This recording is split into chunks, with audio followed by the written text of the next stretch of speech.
பல்லாண்டு வடிவாய் வடிவாய் நின்பல மார்பினில் வாழ்கின்ற மங்கையும் பல்லாண்டு வடிவா ஜோதி மலத்துறையும் சுடராழியும் பல்லாண்டு படை போல் புக்கு முழங்கும் அப்பாஞ்ச சன்னியமும் பல்லாண்டே பல்லாண்டே பல்லாண்டே பல்லாண்டே.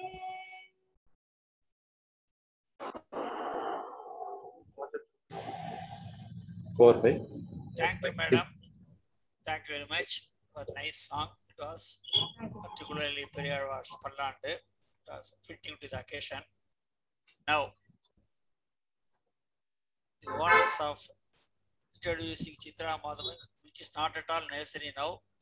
Many of you know, but for those who don't know her very much, the other side of her, so I want to just Radharajan, disturbance again. Chitra Madhavan has an MA and an MPhil in Indian history, and she is a renowned historian, we all know, and she is a doctorate in ancient history and archaeology. She is the recipient of 2 postdoctoral fellowships. Chitra has published 9 books. 9 books are there for her credit. History and Culture of Tamil Nadu, that it has 2 volumes. Vishnu Temples of South India, that is in 5 volumes. Sanskrit Education and Literature in Ancient and Medieval Tamil Nadu, an epigraphical study and Temples of Kanchipuram. She has written the text for a coffee table book, Snapshots of a Bygone Era. Madam, I am also a lover of coffee. A century of images, which contains about 100 photographs of monuments of India. She has also co-edited a book, South India Heritage, which contains 500 articles on various aspects of South India's heritage and culture, and has edited a book, Kalakshetra Sculpture, which contains 20 articles on iconography by well-known authors on the subject. She has also compiled books on Srirangam Temple and the Varadaraja Perumal Temple, Kanchipuram. She regularly conducts heritage tours to places of historical and archaeological significance in India and abroad. I know she had been it was all very nice, appreciated by everybody, and she has such a multifaceted interest in so many things. And now I request her to talk on the archaeological aspect of Srirangam and the architecture, archaeological, everything, whatever it is. And we are really fortunate to have her today with us. Thank you very much. I now request her to talk.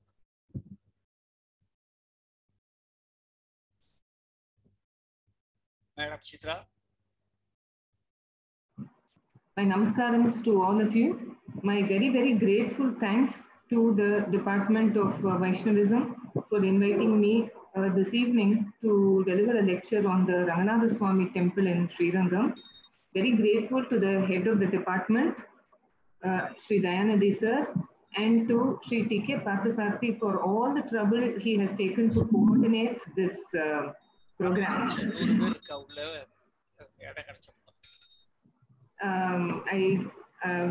60 minutes, honestly, is not enough to talk about the glory of the Ranganatha Swami Temple. 60 hours or 60 days or 60 years is also not enough. So I will make this very brief. Very obviously, I will be leaving out far more than I will be talking about. There are many, many things that I will be leaving out. I want to make this statement right at the beginning, because all of you will wonder why I have left out such important things. I am very sure those of you in the Department of Vaishnavism, the Vaishnavites here, those who are devotees of Lord Ranganatha will know far more than me. Having made all these disclaimers and having made myself a little more comfortable, let me start with my screen sharing. I hope my screen is visible to all of you. If not, please let me know. So Yes, how does one begin to talk about the Ranganatha Swami temple in Srirangam, but for saying that it is the foremost numero uno of the 108 Divya Deshams, of the 108 Divya Deshams. This is the temple to which 11 of the Alvars came, the 12th being Madhur Kavi Alvar, who only sang about the glory of his guru, Nammalvar. 11 of the Alvars came, and one particular Alvar, Thondarudugudi Alvar, would sing only of Lord Ranganatha and not of any other deity. So this is Lord Ranganatha over here in all his glory. Sapta Prakara Madhye Sarasija Mukunod Bhasamane Vimane Kaveri Madhyadeshe Phanipati Shayane Sesha Paryanka Bhagye Nidra Mudra Viramam Katini Katashira Pashva Vinyasa Hastam Padmadhatri Karabhyam Parichita Charanam Rangarajam Vajeham. I salute Rangaraja, who sleeps in the yogic pose on the bed of Adisesha, below the tall Vimanam, which resembles a lotus bud, is surrounded by 7 prakaras, and which is in between the river Kaveri, with his right hand under his crown and his lotus-like hand pointing towards his feet. A better description of Lord Ranganatha and of Srirangam is very difficult to find. This is by Parashara Bhatta himself. So here we see this deity that is here, and whom many devotees who come into the temple think of as stone is not of stone. It is a Sudai Vigraham, that is stucco in English. The Utsavamurti goes by the name Azhagiya Manavalan and later came to be known as Namperumal, by which name he is so popular even today, and very clearly identifiable from other Utsavamurtis and other temples by the Kasturi Tilakam that he wears in the center of his forehead. He is also one of the very few deities, and offhand I can remember the Utsavamurti of Malolan of Ahobilam, who wears footwear. So these are deities who go out of the temple very often. Rangayatra dine, every day he is out going and looking after his devotees. You see, he is not only Ranganatha, he is not only the Lord of the universe, he is Rangaraja, he is the king, all-time king of Srirangam. And if you see the Ubaya Nachya over here, Sridevi and Bhudevi, very rarely do you see them in a seated posture. Yes, in some temples for sure, but here they are in a seated posture. Here many devotees, when they go into the temple, so mesmerized are they by the main image of Lord Ranganatha, and then their focus shifts to Azhagiya Manavalan also, but they miss this deity who was brought in during very stressful times in Srirangam when it was invaded. And when this Murti, this Azhagiya Manavalan, had gone out for 48 years from the island of Srirangam, to which we will come a little later in this lecture. This is the Utsavamurti, Azhagiya Manavalan, as we see him. I was very fortunate to get this photograph of the main image of Lord Ranganatha in his Muttangi. This is the Muttangi Seva. There is a verse in Sanskritam, Sunasam Charu Kapolam. Sunasam, his nose is beautiful. Charu Kapolam, his cheeks are beautiful. Everything about Ranganatha is beautiful. The verdant emerald green island of Srirangam, which is between the rivers Kaveri and the Kollidam. This is the Pranavakara Vimanam, the Sriranga Vimanam, the holiest of holy, most sanctified Vimanam. And this is a view taken from what is called the viewpoint. And you have the end, we have of the very many Gopurams in Srirangam, you have so many in a row over here.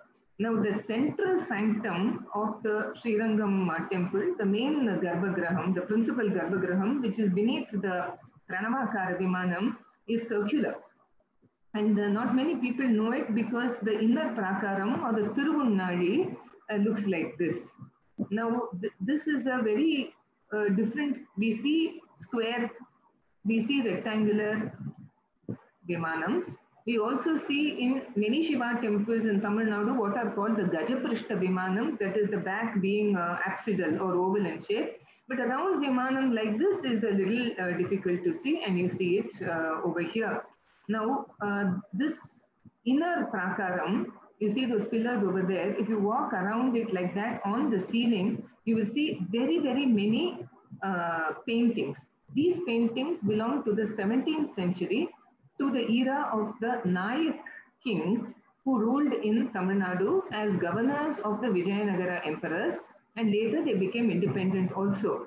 Now, one important painting, mural, in this series, on the ceiling of the Tiruvunari is a Vibhishana himself carrying the Sri Ranga Vimanam. We all know about the Sthala Puranam of this temple, and it is that this Ranganatha was the Kuladevam or the family deity of the Ikshvaku kings of Ayodhya. And we also know that Vibhishana helped Rama so much, and during the coronation, Rama gave his Kuladhanam to Vibhishana in return for all the help that he had rendered to him. And that Kuladhanam is the Sri Vimanam of the Ranganatha Swami temple. And we all know, but I have to, it is my duty to record it here in this lecture. Vibhishana, in ecstasy, was going to carry it to Lanka.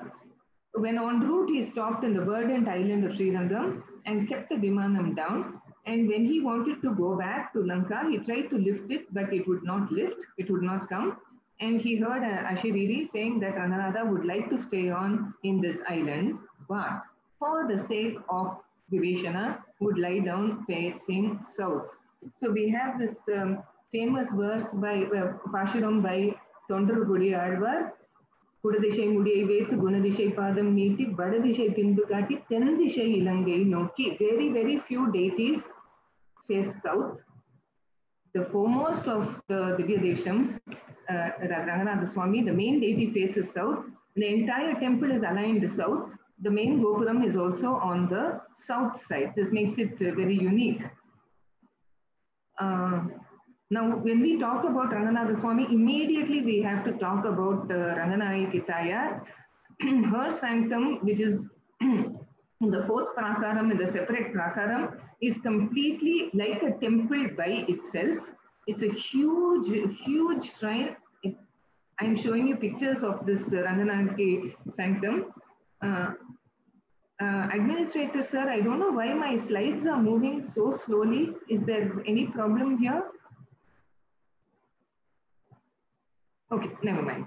So, no, actually, it looks fine for us as a viewer. Okay, all right, sir. Thank you. And in the outer prakaram of the Ranganayaki Thayar Sannadhi, you have on the ceiling a number of murals, once again of the Nayak period, 17th century.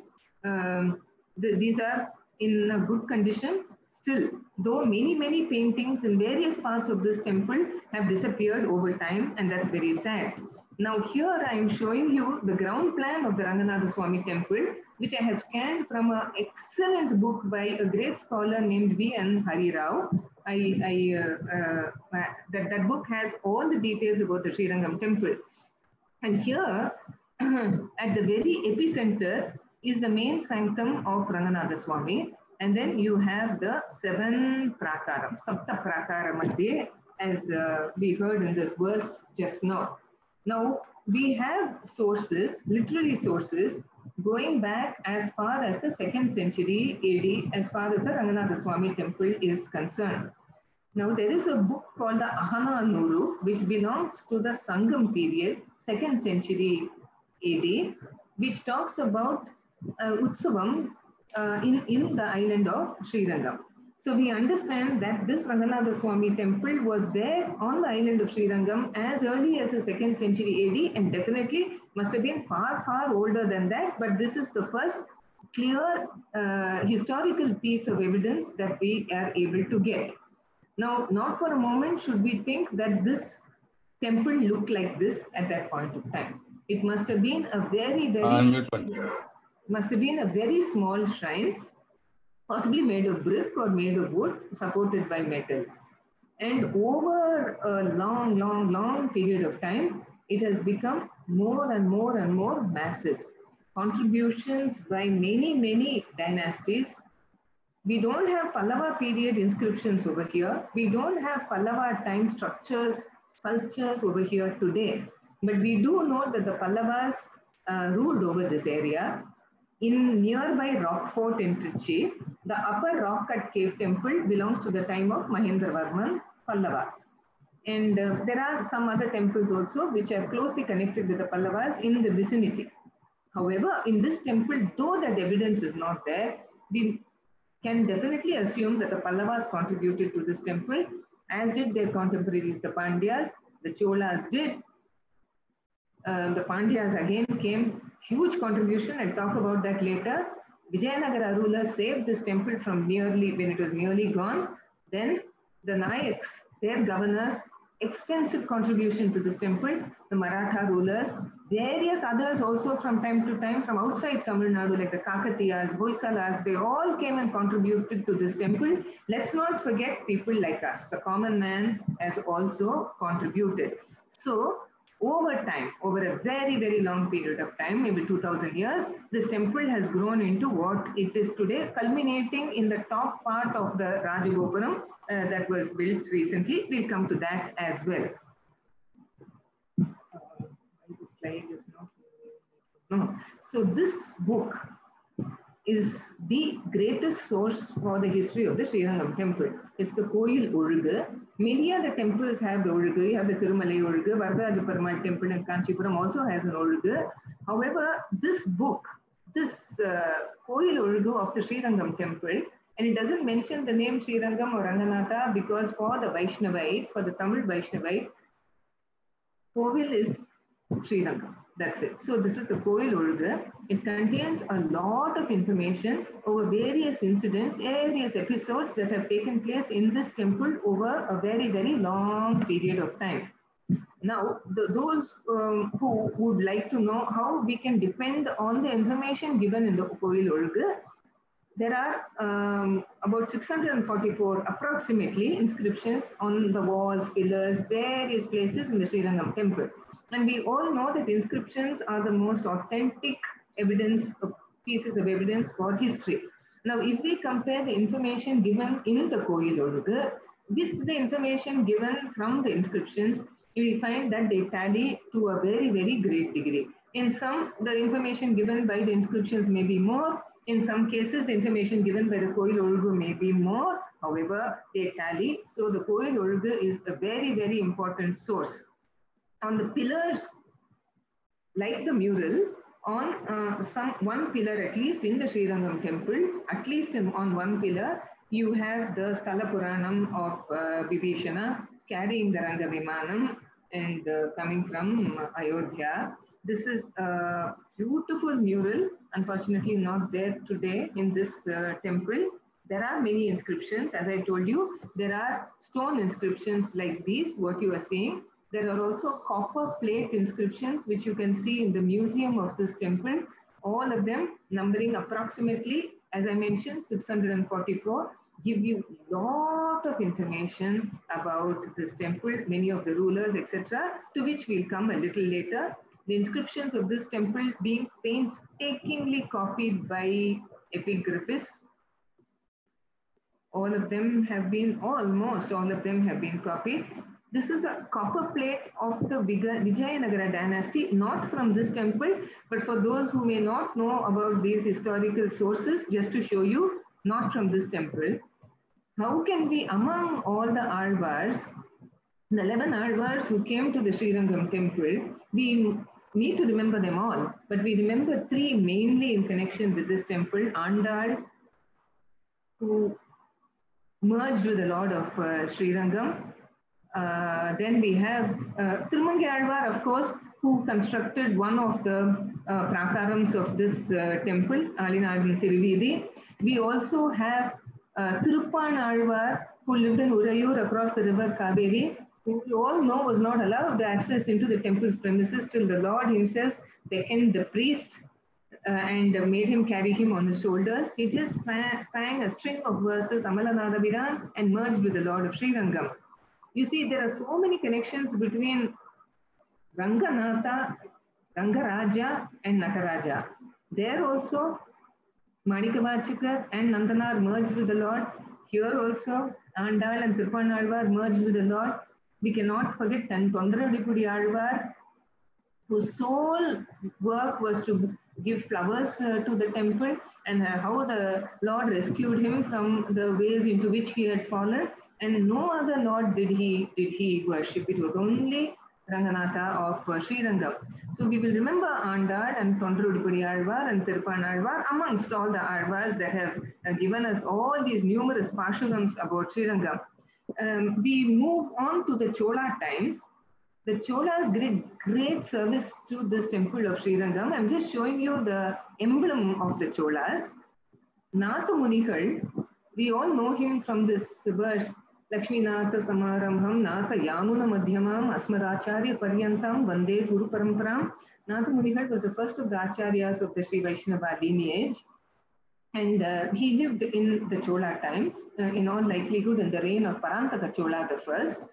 And his contribution to Vaishnavism manifold, but specifically with regard to the Arayar Seva, when the Pashurams of the Alvars had been mostly forgotten and scattered and lost, it was Natha Munigal, I'm not going into the details, there is no time, who gathered all of them for us and taught them to his two nephews. And from that time, from the 10th century, arose the tradition of Arayar Seva, which is continuing very strong and unabated in Srirangam today, though many other temples have unfortunately lost and losing that tradition. It is there in Srirangam, and the credit goes to Natha Munigal for this.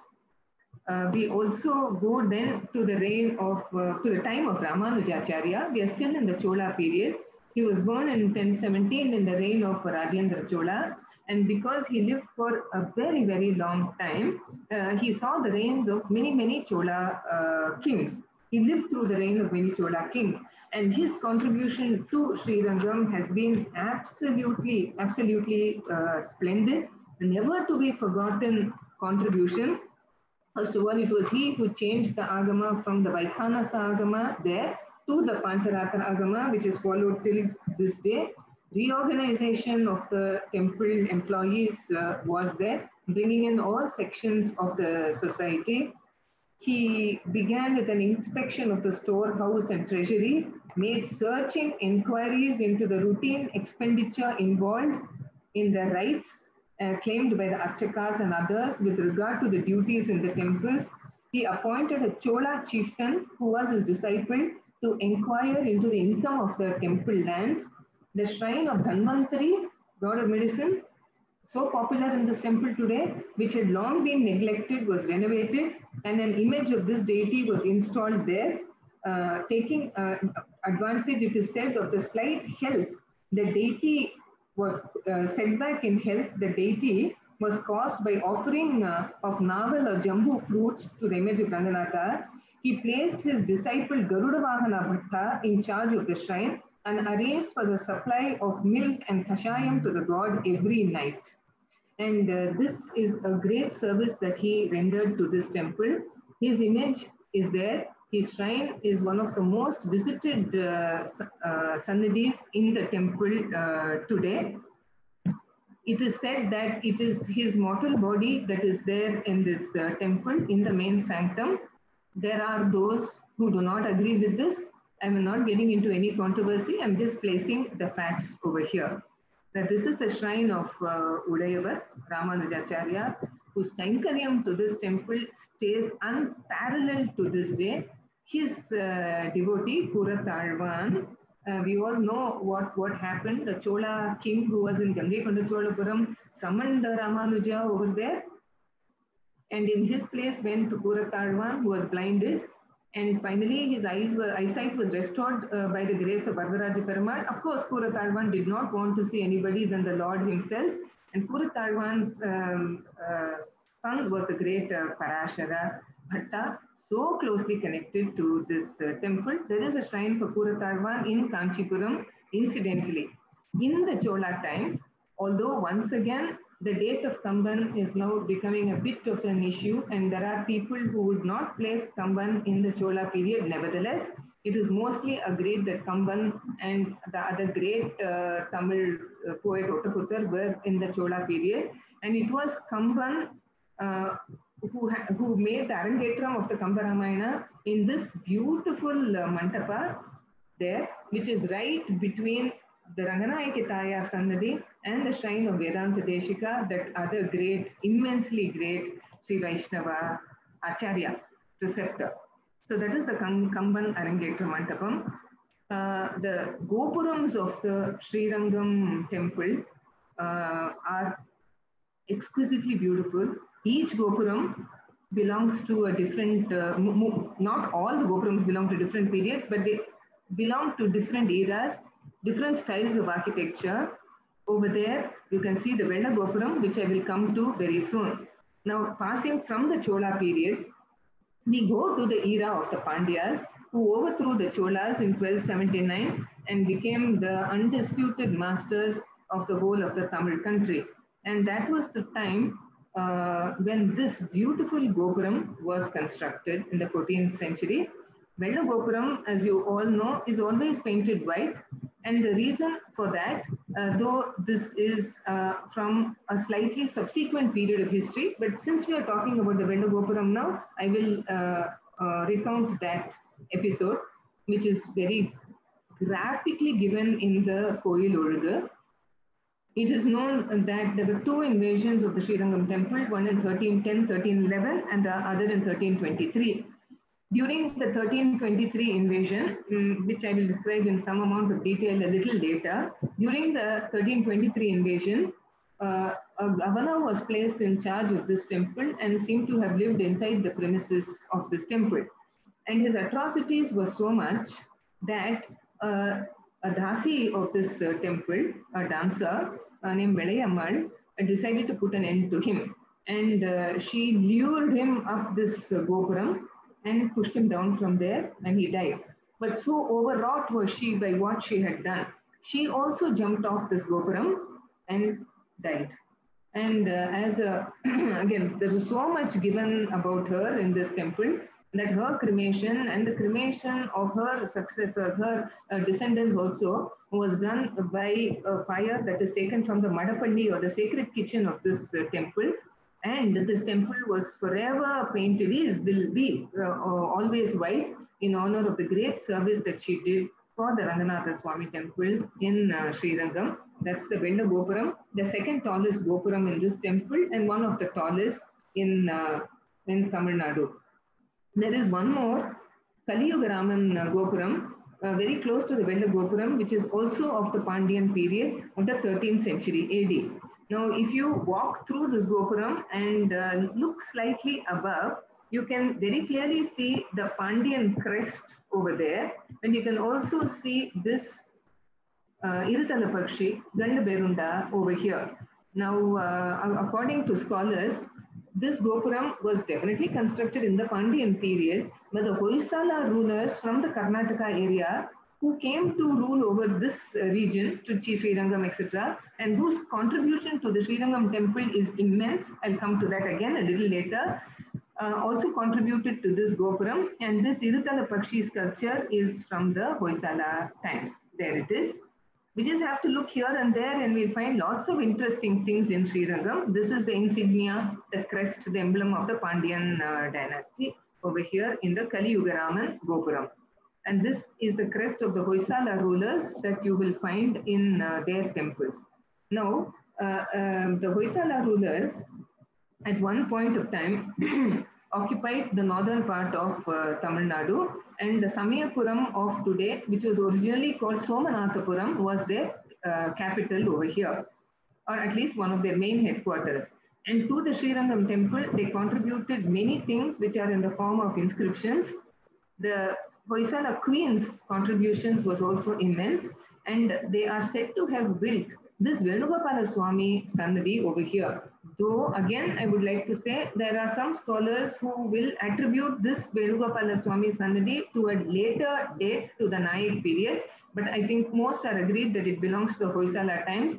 The image of Venugopala that is inside this Sannadhi very much looks like Hoysala workmanship. So this is there are many Krishna Sannadhis in this temple, many Rama Sannadhis, Andal Sannadhis, etc. Among the 60 odd Sannadhis that are there, this Venugopala Sannadhi stands out for its very, very beautiful architecture and sculptures. The Dhanvantari Sannadhi, as I said, is extremely well known because of Ramanuja's contribution to it, and also because of what the Hoysala rulers did. There is just one more ancient Dhanvantari Sannadhi in this temple, in Tamil Nadu, and that is in the Varadaraja Swami temple in Kanchipuram. Before I forget, I'm just showing you some palm leaf manuscripts. These are not from Srirangam, just showing you some palm leaf manuscripts, Ola Chaudigal, to tell you that in Srirangam, there was a very, very big library at one point of time. It was called the Saraswati Bhandaram. Chidambaram also had it. Many other temples would also have had it. But here we have inscriptional evidence to show that there was a Saraswati Bhandaram in which there were images of Goddess Saraswati, God Hayagriva, and Veda Vyasa. All this is given in the inscriptions. Now we come to a very disastrous time in Srirangam. You know, there is a saying in Sanskritam, Ati Sarvatra Varjayet. Too much of anything should not be done. Now, what happened when the Pandyas took over from the Cholas was that there was a king called Jatavarman Sundar Pandya. And he was a very, very great devotee of both Nataraja of Chidambaram and Rangaraja of Srirangam. And to both temples, he gave immense donations. To Srirangam, what he gave is actually mind-blowing. It's there in the form of an inscription that he has left behind, and also a lot of information in the Koil Olugu, and both of them tally. Just permit me to read, I can't remember all this, just permit me to read what Jatavarman Sundar Pandyan did for this temple. It's in connection with the Muslim invasion. So, Ati Sarvatra Varjayet, long Sanskrit inscription. He built a shrine for Narasimha covered with gold. He constructed a shrine for Vishwaksena covered with gold. He covered the main Vimanam with gold. The king made an image of Vishnu in gold to the tips of the nails and placed it in the main sanctum. He covered the inner walls of the main sanctum with gold and built in front of it a dining hall for the god. And he filled it with gold vessels. In the course of 2 dining weeks, which he called after his own name, he filled the stomach of the gods, which even the 14 worlds could not fill. So says this inscription. In the month of Chaitra, Sundar Pandya celebrated a procession, Yatrotsava, for the god of Srirangam. For the festival of the god with Lakshmi, Viharotsava, he built a golden ship. He erected 3 golden Vimanas, one over the image of Ranganatha, one over that of Garuda, and the third one over the hall which contained the Shankha of Vishnu. The list just goes on. Other gifts are mentioned, garland of emeralds, which he had taken from an enemy king, and he called himself Marada the Prithvi Brit, Emerald King. He made a crown of jewels, a serpent couch of gold, golden arch, pearl garland, golden image of Garuda, golden garment, golden halo, golden pedestal, golden armor, golden vessels, golden throne. He simply turned this into a golden temple. And it is said that when the sun came over the Srirangam temple, it looked down, Surya looked down and thought it was Mount Meru because it was all gold. And this gold caught the glint of this gold went to Delhi and caught the eye of Alauddin Khilji, who was ruling there at that time in the 13th century. And Alauddin Khilji, we know, was a very, very ambitious king, and he had wanted to invade South India. And some of the descendants of this great Jatavarman Sundar Pandyan, also one was called Sundara Pandya and Veera Pandya, they fought amongst themselves for the throne in Madurai.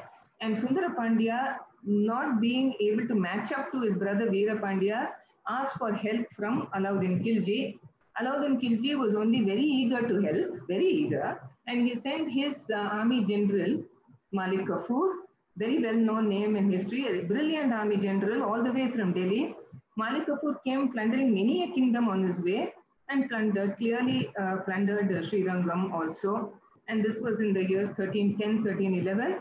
And Malik Kafur went away with the booty. It was a lightning raid. He came, he ransacked, he took all the treasures from the Sri Rangam temple and went back to Delhi. Not that he lived to enjoy it, not that Alauddin Khilji lived to enjoy it, but anyway, all the wealth went out of the Sri Rangam temple. Now, that was a very, very great setback. And it is also said that at this point of time, the image of Utsav-Murthy, Azhagiya Manavalan, was also taken out of this temple. And Sultani fell in love, perhaps in Delhi, I don't know. Historically, we don't have it exactly correct. Sultani was very enamored of the image of Azhagiya Manavalan and took it into her inner chambers. And the people of Sri Rangam, very desperate that they get back their Utsava-Murthy, went all the way to the Sultan. And after much pleading and cajoling, the Sultan parted with the image and gave it to this group who hastened back to Sri Rangam. It is said that they took a very zigzag route back to Sri Rangam, fearing that the army would come behind them. The Sultani, suddenly realizing that Azhagiya Manavalan was not with her, made her father send her all the way to Sri Rangam. But by the time she had reached, this image had not reached Sri Rangam. The doors of the temple were closed and she lost her life then and there, pining for the Lord of Sri Rangam. And there you have a Sannadhi for Bibi Nachiyar till today, so close to the main sanctum of the Sri Rangam temple. And so much does Lord Ranganatha do. I do not have the time to share all this. So much he does for the love that this lady had for him. It's a very moving story. The bow and arrow are the emblem, the insignia of the Chera rulers, and one particular king called Ravivarman Kulashekara, again, whose Sanskrit inscription is there in this temple, did so much. A long, long inscription was there. In fact, he was the one who's, not many people know this, Ravivarman Kulashekara was the one who spearheaded the movement for the unity of South India against invaders from the north, which the Vijayanagara rulers carried to full fruition. Now, in 1323, there came another frightful invasion. And that was in the time of Muhammad bin Tughlaq, who was at that point of time a prince whose name was Ulugh Khan. Now, this invasion was not at all like the lightning raid of Malik Kafur. This invasion came. Once again, Sri Rangam was plundered, but this time all of them didn't go away. A governor was planted in Sri Rangam. Another sultan was there in Madurai, and that was the start of the Sultanate of Madurai. Not many people know that there was such a thing. From 1323 to 1371, there was a Sultanate in Madurai, and we get to know about this and all the frightful things that happened because of a book called Madura Vijayam. In 1336 AD, there arose a sun when the people of South India may have given up. After one invasion, another invasion, one in 1310, 1311, second one in 1323, when the people of South India were desperate, in 1336, there arose a glorious sunrise on the banks of the river Tungabhadra in the place we call Hampi, and the start of the Vijayanagara heralded a glorious era in the history of South India. And there was we have heard of Harihara Bukka, Hakka Bukka. Bukka's son was Kampanna, known in history as Kumara Kampanna. His father sent him to fight the Sultan of Madura, and he was killed, and almost entire Tamil Nadu fell into the hands of the Vijayanagara rulers. Many of the temples were reopened, one of which was Sri Rangam. We'll come to that in a certain amount of detail. During this period, what happened was the Utsava-Murthy of Ranganatha Swami was taken away from the temple, as was Ranganayaki Tayar, as were the Ubayanachiyar, Sri Devi and Bhudevi. For 48 years, this temple did not have an Utsava-Murthy. The people of Sri Rangam, knowing that the invasion was coming, the Ulugh Khan, that is Muhammad bin Tughlaq's invasion was coming, quickly built a stone wall in front of the Moolasthana, in front of the main image of Ranganatha. The Utsava-Murthy was taken out in haste and by a person, a great Vaishnavite Acharya called Pillai Lokacharya, and his group of very, very trusted devotees. They hastened out of the island of Sri Rangam before the invasion came, taking Azhagiya Manavalan. They went from place to place. They first went to I'm missing out a lot, but giving you the broad this thing. They went to Tirumalurunjole near Madurai. From there, they went to near Kozhikode in Kerala. From there, they went to Melkot. From there, they were going to go to Tirumala. When they saw a lot of army there, they went back to Melkot. Finally, they went to Tirumala, and there, Lord Ranganatha Swami was kept atop there, not inside the temple, inside the temple premises, but not in the main sanctum. And there is a Ranga Mantapa there even today in the Tirumala temple, where Ranganatha Swami was in worship for a very long time.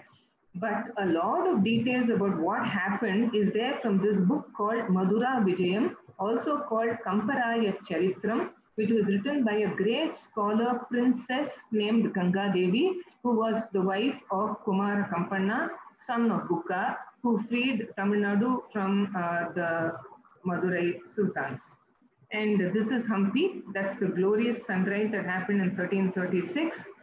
And the Vijayanagara Empire at its height, the logo of the Vijayanagara Empire that you can find in so many temples.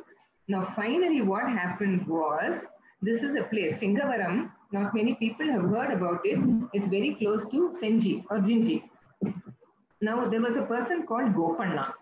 And Gopanna was a governor of Kumara Kampanna, who was in charge of many of the temples of Tamil Nadu. Now, nobody knew where the Utsavamurti Azhagya Manavalan was. Gopanna found out that he was in Tirumala on the mountain. And he went there, got that image of Azhagya Manavalan, took him to his headquarters, Senji, to this place called Singavaram, kept him in a cave temple over there, worshipped him, and then finally, this is the cave temple over there. This is Singavaram, very close to Senji. Those who have not visited this place, kindly visit it, because this is where Ranganatha Swami was kept for a very long time. There is a cave temple over there. This is the cave temple in Singavaram above a small hill. This cave temple belongs to the 7th century AD, to the time of Mahendravarman Pallava. Neither Mahendravarman Pallava nor his sculptors, architects would ever have thought when they were making it in the 7th century, this Ananta Shayana temple, that the Azhagya Manavalan, the Ranganatha or Sri Rangam would come and stay there for some time and in worship. So Gopanna, having brought the image from Sri Rangam, kept this image for worship in this Singavaram temple, went to Sri Rangam, fought the Muslims who were there, chased them out of the temple, came back to Singavaram, took the images of Azhagya Manavalan and Ubayanachya, Sri Devi Bhudevi, went back to Sri Rangam, consecrated them, and opened the temple for worship. Now we know all this from the Koilulgu. We also know it because of an inscription that is there in the second Prakaram. Now, I have earlier spoken of Sri Vedanta Deshika, that great Acharya. Now, when Ulugh Khan's invasion came into the Sri Rangam temple, Vedanta Deshika from Sri Rangam, as did many others. Taking with him a manuscript of Shuddha Prakashika, he went. And he went into the Karnataka country. And hearing about the reopening of this temple, he came all the way. And he was there when this temple was reconsecrated. And this is the verse that he has composed on that occasion. I will read it out for you. Aniya Anila Shringat Dyuti Rachita Jagad Ranjana Danjanadrehe Chenjyam Aradhya Kinchit Samaya Mata Nihatyo Dhanushkan Turushkan Lakshmi Kshmabhyam Ubhabhyam Saha Nija Nilaye Stapayan Ranganatham Samyak Baryam Saparyam Akrita Nija Yashodharpano Gopanaryaha. He calls him Yashodharpana Gopanaryaha, the mirror of fame, Gopanarya. This was the Vedanta Deshika Swami who had refused to go to the court of the Vijayanagara king, and he wanted to spend his life in the worship of the Lord. But for Gopanna, who had actually taken so much of trouble risking his own life to bring Azhagya Manavalan back to this temple, he calls him Yashodharpano Gopanaryaha. That inscription is still there on the walls of the second Prakaram there, and some of the Vaishnavite works also. So this is Singavaram, of great interest and importance for the history of the Srirangam temple. I just go through these pictures. All this is Singavaram. I brought more than time permits. Swami Vedanta Deshika over here. And we all know that among his various works, one of the most important is the Paduka Sahasram, which he composed on the holy sacred feet of Lord Ranganatha. Among his various works, such a great, prodigious writer was he. His birthplace in Tupul, and here is Vedanta Deshika Swami's Sannadhi in the Srirangam temple, very, very close to the Ranganayaki Tayar Sannadhi. So we come to the period of the Vijayanagara kings. This is Krishadevaraya. We have so many, this is not from Srirangam, but you have copper plate inscriptions like this for the Srirangam temple. They gave so many donations, so many stone inscriptions, copper plate inscriptions. Theirs was a great service to the Srirangam temple. Let us remember, but for the Vijayanagara kings, when the Srirangam temple was in shambles because of the two invasions, but for the Vijayanagara kings, we will not see the temple in the condition that it is today. It is due to them. Most of the architecture that was there before their time much has vanished. So many things have vanished. The treasures were plundered. All that. Srirangam temple went through disastrous times. It was due to the efforts of the Vijayanagara kings, especially Kumara Kampanna, that this temple was reopened for worship. Let's not forget Gopanna as well. And this great work was carried on by their successors in Tamil Nadu, the Nayak kings. Again, much of the architecture that we find in Srirangam, we'll go through some of them now, are the donations of the Nayaks. This temple, among the numerous mantapams that it has a 1,000-pillared hall. The excellent 1,000-pillared hall, which is used especially during the Vaikuntha Ekadashi pre and post Vaikuntha Ekadashi celebrations. Just opposite that, you have the Sesharaya Mantapam, or the 100-pillared hall. The Vijayanagara rulers were known for their Mantapa building activities. You have all seen this, of course, and I needn't go through it again, but such a Mantapa is very, very rare to see. You have one in the Chanakanteshwara temple in Velur, the Pudu Mantapam in Madurai. All of them are beautiful, but this is very, very intact and absolutely splendid. And we need to remember these Nayak kings whose portrait sculptures are there aplenty on the walls of this temple, in the Ranga Mantapam, also in the Sesharaya Mantapam. They are there and we need to remember them. Nayaks, as I told you, left behind so many paintings. And these are some of the paintings that are there on the ceiling of the Prakaram and the Tayar Sannadhi. With the labels in Telugu script. The Nayaks were Telugu. This is Shweta Varaha over here, going to the bottom of the ocean to rescue Bhudevi over there in Anjali Hasta. Just to show us that this is underwater, you can see how many fish are shown there. He is showing his Abhaya Hasta to her. Look at the details of the jewels and the garments. Look at what Bhudevi wears. It's up there on the ceiling, we can hardly see it over there, but yet the Nayak painters gave it their all. Vijayaranga Chokanatha Nayaka of Madurai was a great devotee of Lord Ranganatha of Srirangam, and over here is his ivory sculpture with his wife and his family. Very, very close to the main sanctum of Lord Ranganatha, which is where he wanted to be placed. Immense was his contribution to this temple. Another king who he abdicated and came over here, just like Kulashekara Alvar, long back, gave up his Chera throne and came over here to the Srirangam temple.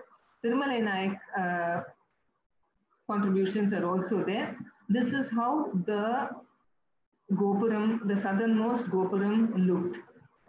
It was unfinished, belonging to the Nayak period, 17th century, and the rest of it was completed by the Jir of the Ahobila Mutt, and now it is one of the tallest Gopurams in India, definitely the tallest Gopuram in South India, a spectacular landmark as far as Srirangam and South India are concerned. Tyagaraja Swami came to this temple like many other composers did, and his legacy is there even today, being sung by hundreds of Carnatic musicians and students.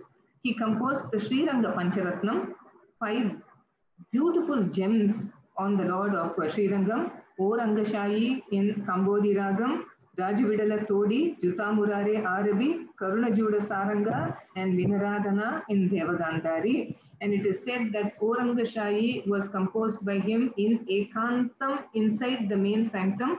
It is said that during the Utsavam of Ranganatha Swami, Tyagaraja Swami, who was there, could not have a glimpse of Lord Ranganatha. He was yearning, but he could not, because of the crowd, have a glimpse of Lord Ranganatha. It is said that Ranganatha Swami stopped the Utsavam, and Tyagaraja Swami was made to go before him, and only then would the Utsavam move, and he was taken into the main sanctum, where he sang O Rangashayi, oh. We can see that he was in ecstasy when he composed this song. That was his contribution. Other great composers were also there.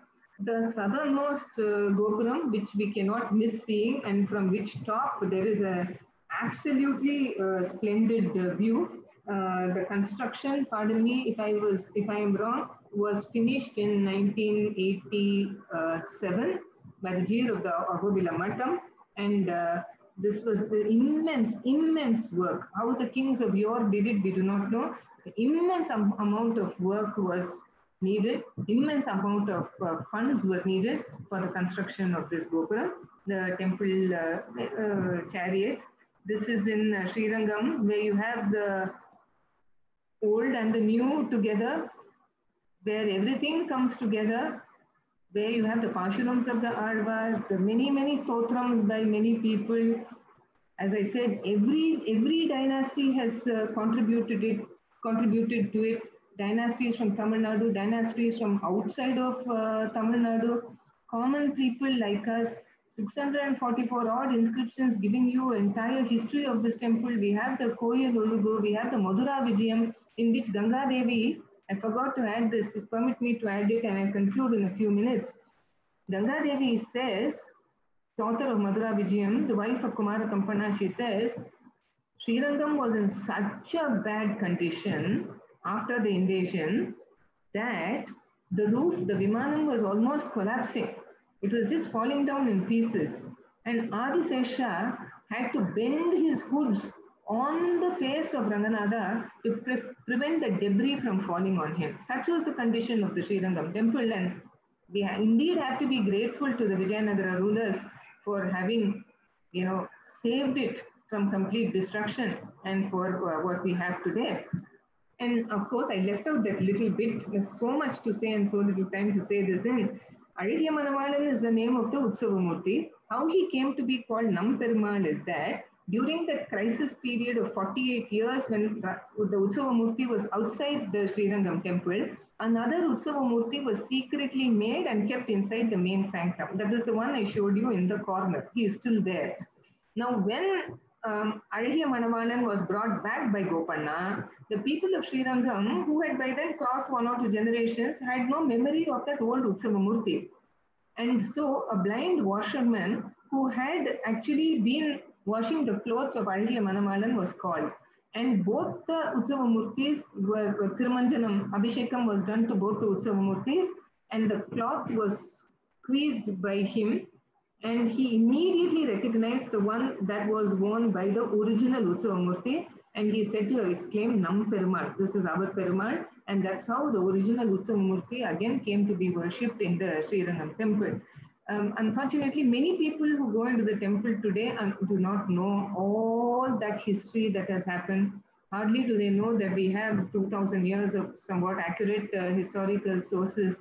They do not know the plunders and the invasions that have happened, and all the people who gave up their lives for the Pillai Lokacharya lost his life in saving Lord Ranganatha. They were running helter-skelter from one place to the other, avoiding the invasions from the two armies. So much has happened. I don't think any other temple has had such a checkered history. This is one temple that has gone through it all. and yet has emerged above everything else.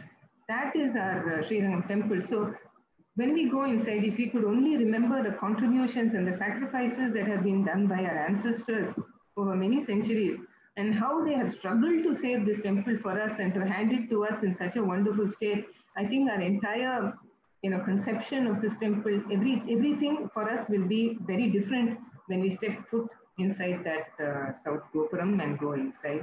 Thank you all so much. Once again to say, I have left out a lot. I couldn't do more than this in 60 minutes. Now it's very difficult to cover this entire temple. So many prakarams, so many gopurams, so many sannadhis, so many inscriptions, so many great acharyas, alvars, kings, etc. I have left out very, very glaring pieces of information. Do forgive me for that, Shamyata. And once again, thank you so much, Department of Vaishnavism, for giving me this opportunity. Thank you. Thank you, madam, for a wonderful speech. Actually, I feel heavily guilty because I should not have given you 1 hour time. I should have given you 1 week time. Every day we can have a lecture like this. It was in fact very, very, very, very interesting lecture. And I thank you very much for your this one. And I also thank all our, because I have been seeing the share chat. Everybody is telling. Very nice, everybody is telling. Now, thank you, madam. Now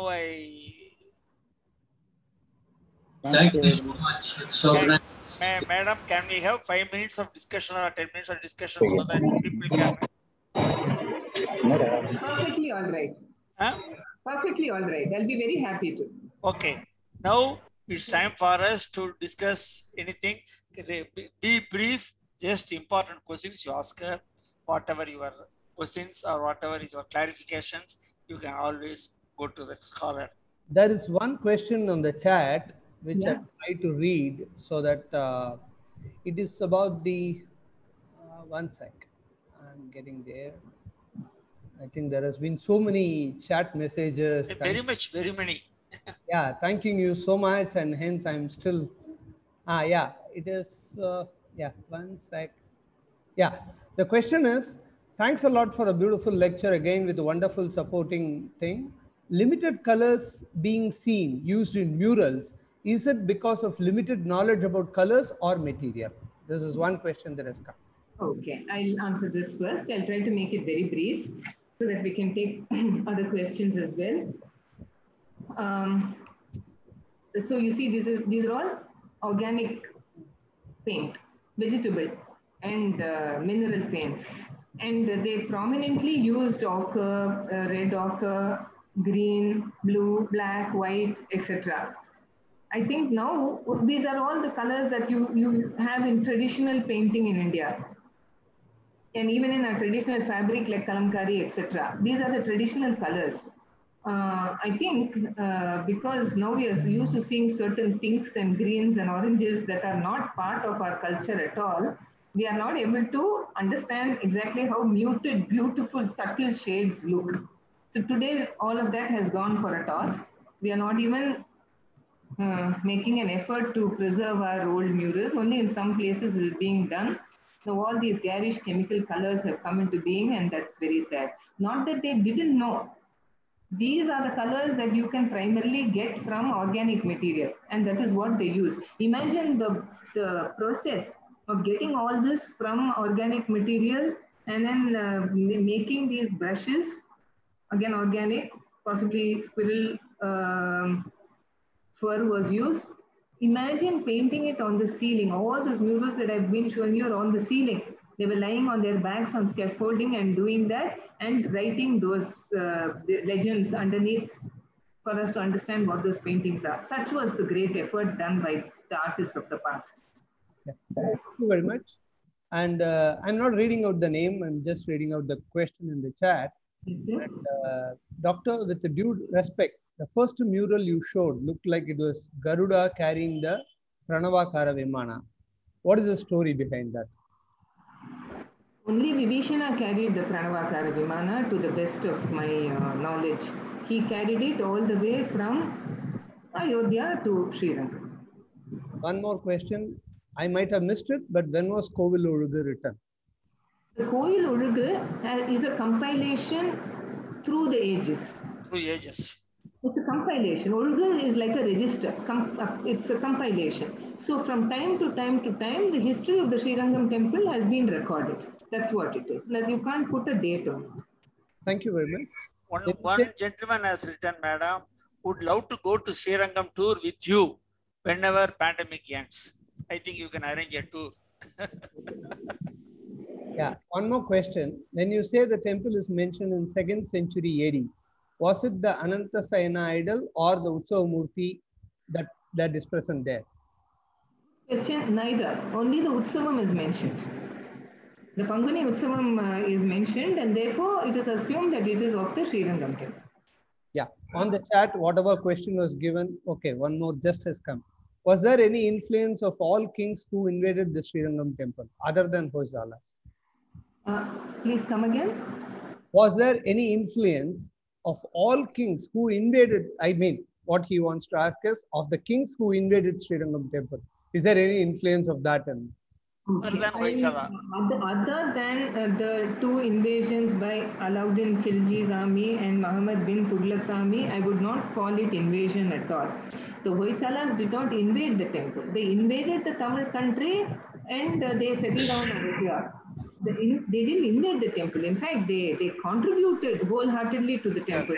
There are some Kakatiya inscriptions, and if you think of Vijayanagara as being outside of Tamil Nadu, their inscriptions are plenty. If I'm not mistaken, though please forgive me if I'm wrong, there are some Oriya inscriptions also in this temple. Thank you very much. And sir, I'm Dr. Now, 1 minute. Yeah. I now request Mr. Varadarajan to formally give you a vote of thanks. Thank you very much. And I am Varadarajan, who has been the admin. I have been given the Kaingariam of admin, I should say. And to tell you a story before I thank one and all, actually, from the speaker is not new to us because I have studied my MA there and university seminars and many workshops. Sir, others kindly mute, sir. Please. Yeah, I'll mute them also, being the admin. So we have seen her present many of her topics in a packed audience. And today also we have had a wonderful packed audience. And since this is about Srirangam, I am from Srirangam, and the Mota Gopuram she showed, and which stands as Raja Gopuram. Our house has been right under that, where you have got to really look at it like this. And every brick of that, we grew up with that in our school days. So I was thinking, but I was a little bit shy to ask Dr. TKP about, can I have a word in this program? And I think Nambermal Prerane happened, and he called me and then said, why can't you propose a vote of thanks? And he doesn't know that I wanted to ask him. So my first thanks goes to Nambermal himself, who made this Shravana Bhakti possible. All of us listened over an hour what she described, and what we heard for the last 40, 50 years growing up in Srirangam. She summarized it beautifully in 1 hour, where you get a glimpse of the whole Srirangam. That was really, really amazing that she could pack so much within an hour. Especially, I was fascinated by the Gopanna story, because even the passage of Namberumal towards Tirumala, I have heard was done by him. I have even spoken about it at length when we talk about Pillai Logacharya and other acharyas. So it was great that she mentioned that. And I was very thrilled that though she mentioned later, brought in Namberumal also, because I was about to start with the Namberumal and I was looking for that reference from her. And our first thanks goes to Namberumal, and then our thanks goes to our beloved HOD, Dr. Dayani Swaman, who is very actively promoting, encouraging us for this Shravana Bhakti through these programs, and our evergreen, ever young secretary, Dr. TKPS, who does both sides, talks to the speakers, gets the reference of topics, sees what is interesting, and makes it possible every time with great speakers and a great audience. And then I thank all the committee members who actively promote these programs and make it a wonderful success. And I also thank the speaker, who is not new to any of us. And every time she talks, our wonder about the topic, our wonder about listening to this history, because we are so used to know these stories from the Sampradayam side.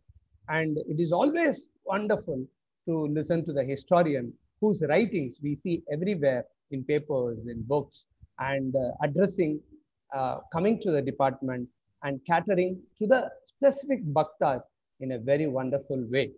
And she has included from Perumal himself to the common man. She especially said this.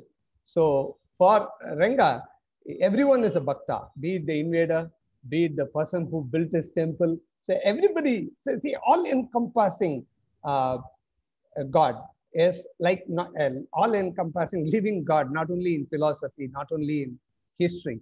So, and we always say, there are people who can speak, there are people who can arrange, there are people who can give permissions, there are people who can do many things. And what makes a program highly successful is the participant. And this alumni association has been extremely good at it. I think you just have to mention, at the stroke of 6, we were seeing that the hall is full with 100 people. And many times, good speakers like today, we have not been able to accommodate, because the next slab we have is 1,000, and not all programs we have 1,000 attendance. So we have always been having this slab of 100. So what we have done is we have a YouTube channel, which we have not gone live, but we record these programs and then upload maybe in the next 30 minutes, half 1 hour or something like that. So we will send you the link via the WhatsApp association group, and you can just type Alumni Association Vaishnavism Department in YouTube. You will get the channel. I have also posted it in the chat. So you can follow, even if not live, you can follow all our programs via the YouTube channel. So thanks one and all for this wonderful evening. Thanks to the speaker once again, and thanks for the department, for the committee, for everyone. And over to Dr. TKP in case we officially. So thank you very much, Varadarajan, for having made a detailed vote of thanks very much. So I am also thankful to some of the overseas members who are listening this, like Vasudha Narayanan, and one who was related, I mean, who is known to, I don't know her name. She is from Maryland. She was introducing herself. I am very happy. So we will try to arrange in future also like this. Don't worry, we will arrange like that. Thank you very much. Thank you very much. And I officially end the program here. Thank you. Thank you very much. Well done. Thank you very much.